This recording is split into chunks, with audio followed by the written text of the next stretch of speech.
ഉപ്പും മുളകും സ്റ്റാർ നടൻ സിദ്ധാർത്ഥ് പ്രഭു മദ്യലഹരിയില് കാറിടിച്ച് ഒരാളെ പരിക്കേൽപ്പിച്ച സംഭവത്തില് പോലീസ് കസ്റ്റഡിയിലായതിന് പിന്നാലെ നടനെതിരെ ഇൻഫ്ലുവൻസർ അന്ന ജോൺസണ് രംഗത്ത്. 2021 മോഡലുകളുടെ മരണവുമായി ബന്ധപ്പെട്ട് ആരോപണം ഉയർന്ന DJ പാർട്ടിയില് സിദ്ധാർത്ഥവും ഉണ്ടായിരുന്നുവെന്നാണ് അന്ന ജോൺസണ് വെളിപ്പെടുത്തിയത്. ഇതോടെ ആരാധകർ ഒന്നടങ്കം ഞെട്ടിയിരിക്കുകയാണ്. കഴിഞ്ഞ ദിവസം കോട്ടയം MC റോഡില് വെച്ച് രാത്രി 8:30 ഓട്ടോയാണ് സംഭവം നടന്നത്. അതിവേഗത്തില് വന്ന കാർ കാൽനട യാത്രക്കാരനെ ഇടിച്ചു. അപകടം കണ്ട് ചോദ്യം ചെയ്ത നാട്ടുകാർക്ക് നേരെ ഇയാള് അസഭ്യം പറയുകയും ആക്രമിക്കാൻ ശ്രമിക്കുകയുമുണ്ടായി. സ്വബോധത്തിലായിരുന്നില്ല സിദ്ധാർത്ഥ് എന്ന് ദൃക്സാക്ഷികള് പറയുന്നു. നാട്ടുകാർ സിദ്ധാർത്ഥിന്റെ കാല് കെട്ടിയിട്ടിട്ടുണ്ട്. റോഡില് നിന്നും ഇയാളെ വലിച്ചു മാറ്റാൻ ശ്രമിക്കുന്നതും പുറത്തു വന്ന ദൃശ്യങ്ങളില് കാണാം. പോലീസ് സ്ഥലത്തെത്തി നടനെ കസ്റ്റഡിയിൽ എടുക്കുകയായിരുന്നു. ഇപ്പോഴിതാ ഈ സംഭവത്തിന് പിന്നാലെയാണ് ഞെട്ടിപ്പിക്കുന്ന വെളിപ്പെടുത്തലുമായി അന്ന ജോൺസണ് രംഗത്ത് വന്നിരിക്കുന്നത്.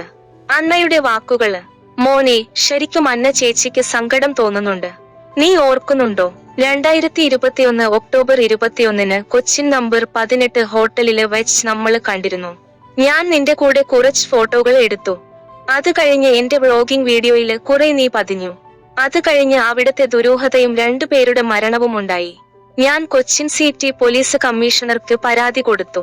ചാനലുകാർ ഏറ്റെടുത്തപ്പോൾ നീ എന്നോട് പറഞ്ഞ കാര്യമുണ്ട്, ചേച്ചി എന്റെ ഫോട്ടോകളും വീഡിയോകളും റിവീല് ചെയ്യല്ലേ എന്ന്. നീ മാത്രമല്ല, മുൻനിര നായിക നടിമാരും നടന്മാരും ഒക്കെ അവിടെ ഉണ്ടായിരുന്നു.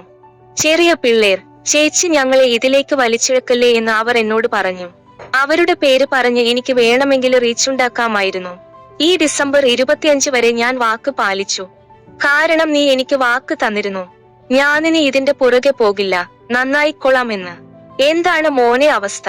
ഇത് ഉപയോഗിക്കുന്നവരെയല്ല, ഇത് പലരിലേക്കും എത്തിക്കുന്ന മാഫിയകളെയാണ് പിടിക്കേണ്ടതെന്നും അന്ന ജോൺസണ് പറഞ്ഞു. അതേസമയം 2021 കൊച്ചിയില് വെച്ച് 2 മോഡലുകളായ യുവതികള് മരിച്ച സംഭവമാണ് അന്ന ജോൺസണ് ചൂണ്ടിക്കാണിച്ചത്. മുൻ മിസ് കേരളയായ അൻസി കബീർ, മിസ് കേരള റണ്ണർ അപ്പായ അഞ്ജന ഷാജനുമാണ് കാറപകടത്തില് മരിച്ചത്. ഇവരുടെ സുഹൃത്ത് മുഹമ്മദ് ആഷിഖും കാറിലുണ്ടായിരുന്നു. ഇയാള് ഗുരുതര പരിക്കുകളോടെ ആശുപത്രിയിലായി. ഒരാഴ്ചയ്ക്ക് ശേഷം മരിച്ചു. കാറോടിച്ചിരുന്ന അബ്ദുൾ റഹ്മാനെ പോലീസ് അറസ്റ്റ് ചെയ്തിരുന്നു.